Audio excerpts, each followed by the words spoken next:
Hello viewers, welcome to Sukanta sir classes. আজকের ভিডিওতে আমরা আলোচনা করব স্ট্যাটিক জিকের খুবই গুরুত্বপূর্ণ একটা পার্ট, বিভিন্ন পরিমাপক যন্ত্র। ওকে, বিভিন্ন পরিমাপক যন্ত্র যেমন অ্যালকোহল কি দ্বারা পরিমাপ করা হয়, তড়িৎ প্রবাহ কি দ্বারা মাপা হয়, তড়িৎ বিভব কি দ্বারা মাপা হয়, বৃষ্টি কি দ্বারা মাপা হয়। তো এই ধরনের যে জিনিসপত্রগুলো আছে সমস্ত পরিমাপক যন্ত্র আজকের ভিডিওতে তোমরা পেয়ে যাচ্ছ। Upcoming PSC clerkship, railway, WBP with KP 2024-এর সমস্ত পরীক্ষার জন্য কিন্তু এই ধরনের ভিডিওগুলো ইম্পর্টেন্ট। ঠিক আছে, আর এর বাইরে থেকে আজকে যা বলে দিচ্ছি তার বাইরে থেকে কোনো পরিমাপক যন্ত্র কোনো পরীক্ষায় আসে না, আর এই ধরনের প্রশ্নগুলো এর থেকেই কিন্তু পরীক্ষায় রিপিটেড হয়। ওকে, তো স্ট্যাটিক জিকের দেখো এটা 11 নম্বর ভিডিও। এর আগের ভিডিওগুলো পরপর সিরিজ ওয়াইজ আছে আমাদের চ্যানেলে, তোমরা স্ট্যাটিক জিকের প্লেলিস্টে গিয়ে পেয়ে যেতে পারো। ঠিক আছে, তো আমাদের ক্লাস রুটিনগুলো দেখো। জিএ জেনারেল অ্যাওয়ারনেস থাকছে রোজ সকাল 7টা থেকে, ইংলিশের ভিডিও থাকছে সন্ধ্যে 7টায়, সায়েন্সের স্পেশাল ভিডিও রাত 8টায়, ম্যাথ জিআই লাইভ থাকছে রাত 10টা থেকে। ঠিক আছে, তোমরা বাইলিঙ্গুয়ালি সমস্তটাই পেয়ে যাচ্ছ। যারা টেলিগ্রামের সঙ্গে এখনো জয়েন করোনি অবশ্যই নিচে ডেসক্রিপশন থেকে টেলিগ্রামের সঙ্গে জয়েন করে যাও সমস্ত ভিডিও পিডিএফ নোটিফিকেশনগুলো পাওয়ার জন্য। চলে আসো আজকের যন্ত্রপাতি। দেখো বিভিন্ন যন্ত্রের নাম রয়েছে এবং কি পরিমাপ করা হয় সেই বিষয়বস্তুগুলো রয়েছে। ঠিক আছে, সবার প্রথম দেখে নাও অক্সিলারোমিটার। অক্সিলারোমিটার দিয়ে কি মাপা হয়? কোনো বস্তু ত্বরণ মাপা হয়, ত্বরণ বা অ্যাক্সেলারেশন। ঠিক আছে, আচ্ছা ত্বরণ কাকে বলে এটা একটুখানি বলে দিই। ত্বরণ বা এটাকে সাধারণত অ্যাক্সেলারেশন দিয়ে লেখা হয়। কোনো বস্তুর সময়ের সাপেক্ষে বেগের পরিবর্তনের হারকে ত্বরণ বলা হয়। ঠিক আছে, কোনো একটা বস্তুর সময়ের সাপেক্ষে বা সময়ের রেসপেক্টে, সময়কে আমরা যদি টি দিয়ে লিখি, বেগকে যদি ভি দিয়ে লিখি, তাহলে অ্যাক্সেলারেশন ইজ ইকুয়াল টু হয়ে যায় ভি বাই টি, মানে সময়ের সাপেক্ষে ত্বরণের পরিবর্তনের হারকে বেগ বলা। ঠিক আছে, বা এটাকে ডেরিভেটিভ আকারে ডিভি ডিটি তুমিও করতে পারো। ঠিক আছে, চলো এরপর আমাদের কি আসছে বলো, অক্সিনোমিটার, অ্যাক্টিনোমিটার। ঠিক আছে, অ্যাক্টিনোমিটার দিয়ে কি মাপা হয়? সূর্যালোকের উত্তপ্ত করার ক্ষমতা, অর্থাৎ সূর্যের আলো দ্বারা কতটা পরিমাণ উত্তপ্ত হচ্ছে সেই জিনিসটা মাপা হচ্ছে। বোঝা গেল? এরপরে দেখো অ্যালটিমিটার। ঠিক আছে, অ্যালটিমিটার দিয়ে কি মাপা হয়?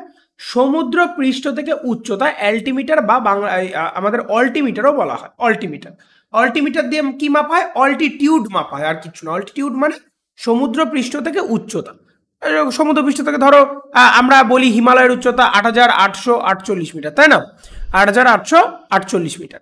তো এই উচ্চতাটা কোথার থেকে ধরা হচ্ছে? সমুদ্র পৃষ্ঠ থেকে ধরা হচ্ছে। এই হাইটগুলো মাপতে কি ব্যবহার করা হয়? অল্টিমিটার ব্যবহার করা হচ্ছে। এরপরে চলে আসো অ্যামমিটার দিয়ে কি মাপা হয়? তড়িৎ প্রবাহ মাপা হচ্ছে। ঠিক আছে, তড়িৎ প্রবাহ মাপা হচ্ছে বা ইলেকট্রিক কারেন্ট মাপা হচ্ছে। সমস্তগুলোই কিন্তু পরীক্ষার পয়েন্ট অফ ভিউ থেকে দেখো ভিভিআই বারবার করে আসে পরীক্ষা। ঠিক আছে, এরপরে দেখো অ্যাটমোমিটার দিয়ে কি মাপা হয়? বাষ্পীভবনের হার মাপা হয়, বা রেট অফ ইভাপোরেশন। বোঝা গেল?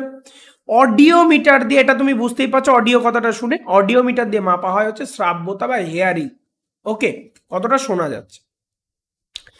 এরপরে দেখো বিভামিটার দিয়ে কি মাপা হয়? বিভামিটার দিয়ে মাপা হয় মাটির যান্ত্রিক বৈশিষ্ট্য। ঠিক আছে, মাটির মধ্যে যে গুণাগুণ আছে বা যান্ত্রিক যে বৈশিষ্ট্যাবলী আছে সেগুলো সব মাপা হয় বিভামিটার দিয়ে। ঠিক আছে, চলে আসো এরপরে ক্যালোরিমিটার দিয়ে কি মাপা হয়? ক্যালোরিমিটার দিয়ে মাপা হয় রাসায়নিক বিক্রিয়ার তাপ।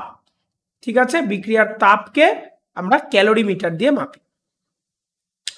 এরপর দেখো সিলোমিটার দিয়ে কি মাপে? Height of A cloud base, মানে মেঘ যে করে। ঠিক আছে, আমরা জানি সবার নিচের স্তরটাকে আমাদের কি বলা হয়? বায়ুমণ্ডলের ট্রপোস্ফিয়ার বলে।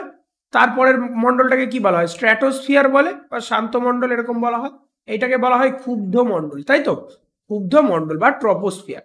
তো এই ট্রপোস্ফিয়ারের মধ্যে যে মেঘ জমা হয়, এই মেঘের উচ্চতাটাকে মাপা হয় কিন্তু সিলোমিটার। ঠিক আছে, এরপর দেখো ক্রোনোমিটার দিয়ে সময় মাপা হয়। ক্যালোরিমিটার দিয়ে কি মাপা হয়? ক্যালোরিমিটার তো বললাম আগে, এটা হচ্ছে কালারিমিটার। এটা বোঝাই যাচ্ছে কালারিমিটার দিয়ে কালার বা রং মাপা হচ্ছে। ঠিক আছে, এরপর দেখো ক্রিপ মিটার। ক্রিপ মিটার দিয়ে কি মাপা হয়?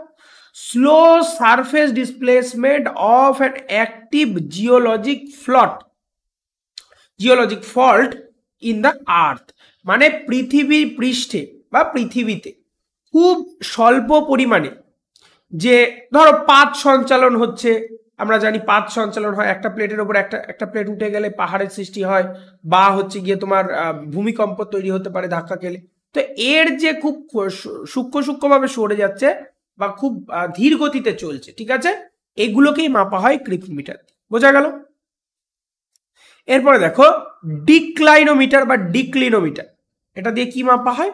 চৌম্বকীয় বিচ্যুতি বা ম্যাগনেটিক ডিক্লাইনেশন মাপা হয়, ঠিক আছে, চৌম্বকীয় বিচ্যুতি মাপা হয় ডিক্লিনোমিটার। এরপর চলে আসো ডেন্সিমিটার। ডেন্সিমিটার দিয়ে কি মাপা হয়? তরলের আপেক্ষিক গুরুত্ব মাপা হয় ডেন্সিমিটার দিয়ে। ডেন্স কথার অর্থ কি? ঘন, ঠিক আছে, তো তরলের আপেক্ষিক গুরুত্ব মাপা হয়। এরপরে ডিফ্র্যাক্টোমিটার দ্বারা কি মাপা হয়? স্ফটিকের গঠন, ঠিক আছে, স্ট্রাকচার অফ ক্রিস্টাল বলতে তুমি এরকম বলতে পারো, বাংলাতে এটাকে কেলাসও বলা যেতে পারে, ঠিক আছে, এটাকে কেলাসও বলা যেতে পারে ক্রিস্টাল, ঠিক আছে। তো এর গঠন মাপা হয় কি? ডিফ্র্যাক্টোমিটার দ্বারা। বোঝা গেল? এরপর দেখো ডস্ট্রোমিটার বা ডিস্ট্রোমিটার, ডিসড্রোমিটার, অ্যাকচুয়ালি এখানটা বানানটা ভুল আছে, ডিসড্রোমিটার, ঠিক আছে, ডিসড্রোমিটার। এটা দ্বারা কি মাপা হয়? বৃষ্টির ফোঁটার আকার, গতি এবং বেগ, এই তিনটে জিনিস মাপা হয়, ঠিক আছে, ডিসড্রোমিটার দ্বারা। এরপর দেখো ডিউরোমিটার বা ডুরোমিটার, যাই বলো না কেন, ডিউরোমিটার দ্বারা পদার্থের দৃঢ়তা মাপা হয় বা হার্ডনেস, কোন পদার্থ কতটা শক্ত সেটা মাপা হচ্ছে, ঠিক আছে। এরপর দেখো ডাইনামিটার দিয়ে কি মাপা হয়? দূরবীক্ষণ যন্ত্রের বিবর্ধনকে মাপা হয়, ঠিক আছে। এরপর দেখো ডাইনামিটার দিয়ে আমাদের দূরবীক্ষণ যন্ত্রের বিবর্ধন গেল। এবার ডাইনামোমিটার আমরা ছোটবেলায় পড়েছি মোটর এবং ডাইনামো, ঠিক আছে, সেই ডাইনামোমিটার দিয়ে কি মাপা হয়?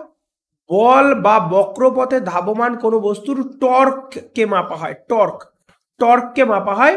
আর টর্ক কোথায় মাপে? ধরো একটা কাঠের দরজা আছে এরকম, ঠিক আছে, একটা কাঠের দরজা আছে, সেটাকে লাগানো হচ্ছে, সেটাকে যদি লাগানো হয় একটা কি ঘূর্ণন গতি আসবে, এখান থেকে টর্কের সৃষ্টি হয়। তো বল এবং বক্ররেখা দ্বারা ধাবমান কোনো বস্তুর টর্ককে মাপা হয় ডাইনামোমিটার দ্বারা। এরপরে চলে আসো ইলাইওমিটার দ্বারা তেলের আপেক্ষিক গুরুত্ব মাপা হয়, মানে ঘনত্ব বলতে পারো, তেলের আপেক্ষিক গুরুত্ব মাপা হয়। ইউডিওমিটার দ্বারা change in volume of gas mixture following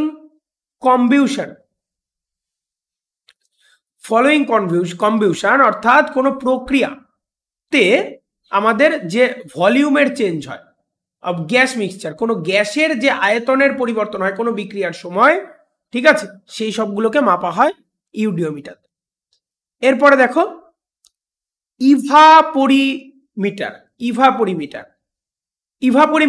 evaporation কথাটার মানে আমরা জানি, ইভাপোরেশন মানে হচ্ছে বাষ্পীভবন, ঠিক আছে, তাহলে ইভাপোরিমিটার দ্বারা বাষ্পীভবনের হার মাপা হয়। গ্যাস সিনোমিটার দ্বারা কি মাপা হয়? কঠিন পদার্থের আয়তন এবং ঘনত্বকে মাপা হয়, ঠিক আছে, কঠিন পদার্থের আয়তন এবং ঘনত্বকে মাপা। তারপরে দেখো গ্রাফোমিটার দ্বারা কি মাপা হয়? কোণ মাপা হয়, কোণ, অ্যাঙ্গেলস। হেলিওমিটার দ্বারা কি মাপা হয়? সূর্যের ব্যাসের পরিবর্তনকে মাপা হয়, সূর্যের ব্যাসের পরিবর্তন। হাইগ্রোমিটার দ্বারা কি মাপা হয়? আর্দ্রতা। হাইগ্রোমিটার দ্বারা মনে রাখতে হবে আর্দ্রতা, প্রচুর বার কিন্তু এসছে হাইগ্রোমিটারটা, বোঝা গেল? এরপর চলে আসো ইনকোমিটার, ইঙ্ক মানে কি? কালি, তো ইনকোমিটার দ্বারা কালি মাপা হয়, ঠিক আছে। গ্যালভানোমিটার, পরীক্ষার পয়েন্ট অফ ভিউ থেকে ভিভিআই, গ্যালভানোমিটার দ্বারা কি মাপা হয়? বিদ্যুৎ মাপা হয় বা ইলেকট্রিসিটি মাপা হয়। স্পেকট্রোফটোমিটার, এটা দ্বারা কি মাপা হয়? তরঙ্গ দৈর্ঘ্যের ভিত্তিতে আলোর তীব্রতাকে মাপা হয়, ঠিক আছে, তরঙ্গ দৈর্ঘ্যের ভিত্তিতে আলোর তীব্রতাকে মাপা যায়। এরপরে দেখো স্পিডোমিটার। স্পিডোমিটার দ্বারা কি মাপা হয়? ধাবমান বস্তুর গতি এবং বেগকে মাপা হয়। ধাবমান বস্তুর গতি এবং বেগকে স্পিডোমিটার দ্বারা মাপা হয়, স্পিড পরিমাপ করা হয়। Strain metre. স্ট্রেইন মিটার দ্বারা কি মাপা হয়?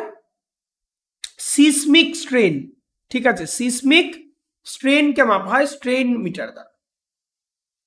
এরপরে দেখো ট্যাকোমিটার। ট্যাকোমিটার দ্বারা কি মাপা হয়? প্রতি মিনিটে ঘূর্ণন এবং রক্ত প্রবাহের হার দুটোকেই মাপা হয়, ঠিক আছে। প্রতি মিনিটে ঘূর্ণন, রেভলিউশন পার মিনিট মাপা হয়। রেট অফ ব্লাড ফ্লো, এটাকে ট্যাকোমিটার যন্ত্রের সাহায্যে মাপা হয়। ট্যাক্সিমিটার। ট্যাক্সিমিটার দ্বারা কি মাপা হয়? অতিক্রান্ত দূরত্ব মাপা হয়। এখানে ট্যাক্সি দিয়ে তুমি মনে রাখতে পারো, ট্যাক্সি দ্বারা পরিবহন করা হয়, এটা হচ্ছে অতিক্রান্ত দূরত্বকে মাপা হয়। এরপরে দেখো টেনসিওমিটার। টেনসিওমিটার দ্বারা কি মাপা হয়? তরলের পৃষ্ঠ টানকে মাপা হয়, সারফেস টেনশনকে মাপা হয়। থার্মোমিটার দ্বারা আমরা সকলেই জানি তাপমাত্রা মাপা হয়। ভিস্কোমিটার দ্বারা ফ্লুইড বা তরল, একটা তরলের সান্দ্রতাকে মাপা হয় ভিস্কোমিটার দ্বারা। ভিস্কোসিটি মাপা হয় অ্যাকচুয়ালি, ভিস্কোসিটি মানে সান্দ্রতা, সেই সান্দ্রতা মাপা। ভোল্টমিটার। ভোল্টমিটার দ্বারা বৈদ্যুতিক বিভবকে মাপা হয়, ঠিক আছে, ভোল্টমিটার দ্বারা বিভবকে মাপা হয়। ওয়াটমিটার। ওয়াটমিটার দ্বারা কাকে মাপা হবে? বৈদ্যুতিক যন্ত্রের প্রতি ঘন্টায় বিদ্যুৎ ব্যবহারের পরিমাণকে মাপা হবে ভোল্টমিটার, ওয়াটমিটার। জাইমোমিটার। জাইমোমিটার দ্বারা কি মাপা হয়? গাজন বা অ্যালকোহলের যে সন্ধান প্রক্রিয়া হয়, ফার্মেন্টেশন, সেটাকে বলা হয় গাজন, ঠিক আছে, সেটাকে মাপা হয় কতটা হলো আর কি। এরপরে দেখো ওহম মিটার। ওহম মিটার দ্বারা কোনো পথে রোধকে মাপা হয় বা রোধকতাকে মাপা হয়। রোধের একক আমরা জানি ওহম, ঠিক আছে, রোধের একক আমরা জানি ওহম, তো এই ওহমকে মাপা মানে রোধকে মাপা। এরপর দেখো অসমোমিটার। অসমোমিটার দ্বারা দ্রবণ, কলয়েড এবং যৌগের আশ্রাবণ শক্তিকে মাপা হয়। পিডোমিটার দ্বারা পদক্ষেপ বা স্টেপগুলোকে মাপা হয়। পিএইচ মিটার দ্বারা পিএইচ দ্রবণের মানে পিএইচ মিটার দ্বারা আম্লিক না ক্ষারীয়, এই সম্বন্ধে একটুখানি আমি বলে রাখি যে কোনো পিএইচ পেপার বা পিএইচ মিটার বর্তমানে বেরিয়ে গেছে, আগে পিএইচ পেপার দিয়ে মাপা হতো। তো এখানে কি হয়? প্রশম, কোনো তরল প্রশম হলে না বেসিক না অ্যাসিডিক হলে সেটার মান 7 হয়। 7কে কি বলা হয়? প্রশম বলা হয়, ঠিক আছে, 7 যে মানটা এটাকে প্রশম বলা হয়। এখান থেকে উঠতে উঠতে উপরে থাকে 1 এবং নিচে থাকে হচ্ছে 12। এইখানে এই 7-এর থেকে যত নিচের দিকে নামবে তত হবে সেটা বেসিক বা ক্ষারীয় হতে থাকবে, তত তার মান ক্ষারীয় হতে থাকবে। যত উপরের দিকে উঠবে তত অ্যাসিডিক উপরে থাকবে, অ্যাসিডিক উপরে থাকবে। 1, 2 যে সমস্ত অ্যাসিড আসে তারা খুব তীব্র অ্যাসিড, আর এখানে 11, 12 যেগুলো আসে সেগুলো সব তীব্র ক্ষার, বুঝতে পারলে? 7 হলো যেমন আমরা যে জল খাই তার মান হচ্ছে 7 পিএইচ মিটার বা পিএইচ পেপার দিলে, এটা হচ্ছে প্রশম, না অ্যাসিডিক না ক্ষারীয়। এরপরে দেখো ফটোমিটার। ফটোমিটার দিয়ে কি মাপা হয়? আলোর ঔজ্জ্বল্য মাপা হয়, ঠিক আছে। পোলারিমিটার। পোলারিমিটার দিয়ে কি মাপা হয়? পোলারিত আলোর ঘূর্ণনকে মাপা হয়। পোটেনশিওমিটার দ্বারা বিভব পার্থক্য মাপা হয়। সাইক্রোমিটার। সাইক্রোমিটার দ্বারা আর্দ্রতাকে মাপা হয়, হিউমিডিটিকে মাপা, ঠিক আছে। পাইসিনোমিটার। পাইসিনোমিটার দ্বারা তরলের ঘনত্ব মাপা হয়। পাইরোনোমিটার বা পাইরানোমিটার দ্বারা সূর্য বিকিরণকে মাপা হয়। পাইরোমিটার দ্বারা উচ্চ তাপমাত্রা পরিমাপ করা হয়। স্যাকারোমিটার। স্যাকারোমিটার দ্বারা দ্রবণে চিনির পরিমাণকে মাপা হয়। সিসমোমিটার। সিসমোমিটার দ্বারা সিসমিক তরঙ্গ যেমন ভূমিকম্প এগুলোকে মাপা হয় বা এই ওয়েভগুলোকে মাপা হয়, ঠিক আছে। বর্ণালী বীক্ষণ যন্ত্র বা স্পেকট্রোমিটার, এটার দ্বারা আলোর যে বৈশিষ্ট্য সেগুলোকে মাপা হয়। স্পেকট্রোফটোমিটার। স্পেকট্রোফটোমিটার দ্বারা তরঙ্গ দৈর্ঘ্যের ভিত্তিতে আলোর তীব্রতাকে পরিমাপ করা হয়, ঠিক আছে। স্পিডোমিটার দ্বারা গতি, ধাবমান গতি বা বেগ মাপা হয়। স্ফিগমোম্যানোমিটার। স্ফিগমোম্যানোমিটার দ্বারা রক্তের চাপ মাপা হয়। স্ট্রেইন মিটার দ্বারা সিসমিক স্ট্রেইন মাপা হচ্ছে। ট্যাকোমিটার দ্বারা প্রতি মিনিটে ঘূর্ণন এবং রক্ত প্রবাহের হারকে মাপা হচ্ছে। ল্যাক্টোমিটার। ল্যাক্টোমিটার দ্বারা দুধের আপেক্ষিক গুরুত্ব বা ঘনত্বকে মাপা হয়। ম্যাগনিটোমিটার। ম্যাগনিটোমিটার দ্বারা চৌম্বক ক্ষেত্রের প্রাবল্যকে মাপা হয়। ম্যানোমিটার দ্বারা চাপকে মাপা হয়, প্রেসারকে মাপা, ঠিক আছে। লাস্টের দিকে আমরা চলে এসেছি মাস স্পেকট্রোমিটার। এটা দ্বারা হচ্ছে মাস অফ আয়ন, কোনো আয়ন থাকে আমরা জানি পরমাণু থেকে আয়নে পরিবর্তিত হয়, ঠিক আছে। ধরো ক্লোরিন আয়ন হয়ে গেল Cl-, এরকম যে ব্যাপার স্যাপারগুলো থাকে, তো এইখানে হচ্ছে এই আয়নগুলোর হচ্ছে মাস বা ভরকে মাপা হয়। Use to identify chemical substances through their mass spect, অর্থাৎ এই যে তাদের ভরের ভিত্তিতে তাদেরকে আলাদা করার যে ব্যাপার স্যাপারগুলো, এগুলো হচ্ছে মাস স্পেক্ট্রোমিটার দ্বারা মাপা হয়। মাল্টিমিটার দ্বারা কি মাপা হয়? বৈদ্যুতিক বিভব, রোধ এবং প্রবাহকে মাপা হয়। নেফ্লোমিটার দ্বারা তরলে কণার পরিমাণকে মাপা হয়। ওডোমিটার দ্বারা দূরত্বকে মাপা হয়। ঠিক আছে, ওডোমিটার দ্বারা দূরত্ব। তো এই ছিল আজকে টোটাল যন্ত্রপাতি। সবগুলো খাতায় লিখে একবারে নোট করে রাখো, সমস্ত পরীক্ষার জন্য তোমাদের এইগুলো কভারেজ দিয়ে দেবে। ঠিক আছে, যারা এখন আমাদের টেলিগ্রাম চ্যানেলের সঙ্গে জয়েন হওনি, নিচে ডেসক্রিপশনে যাও এবং টেলিগ্রামের লিঙ্ক পেয়ে যাচ্ছ, ওখান থেকে জয়েন হয়ে যাও। ভালো লাগলে অবশ্যই লাইক, সাবস্ক্রাইব, কমেন্ট এবং শেয়ার করো। খুব ভালো করে পড়াশোনা করো। Be successful in your life.